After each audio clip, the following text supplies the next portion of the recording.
باجوه د طالبانو لپاره د ملاتړ د جذب په موخه لندن ته ځي. د پاکستان د پوځ مشر قمر جاوید باجوه د افغانستان په اړه د خبرو لپاره لندن ته ځي.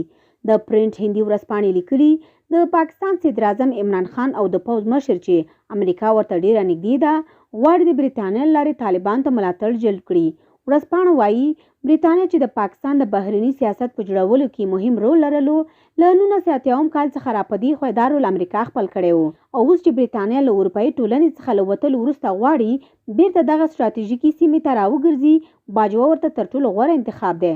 بلخوا پاکستان چې د تیرې سړې جګړې پر مهال په یو وخت کې د دوو رقیبو زبرځواکونو سره د ارتباط تجربه لري د دې هیواد ستراتیژیستان فکر کوي چې په داسې حال کې چې هم له بیجینګ او هم له واشنگټن سره اړیکې ولري دوی د دې توان لري چې د چین د چټک پرمختګ مخه ډب کړي او د افغانستان پر سیاست په خپل اغېز ساتلو سره به چې د دې ستراتیژیک هدف یو برخه ده دوی هم له چین او هم له امریکا سره رابطه ولري. د پاکستان د پوځ د مشر سفر برټانیې ته په داسې حال کې دی چې د افغانستان د ملي امنیت سلاکار حمدالله محب هم له دې هیواد څخه په رسمي لیدنه بوخت دی او د امریکا ځانګړي استازي زلمي خلیلزاد تر دې مخکې ویلي و چې دوی برټانیې ته دنده سپارلې ترڅو د پاکستان او افغانستان ترمنځ د امنیتي همکارۍ د تړون رامنځته کېدو لپاره هڅې وکړي.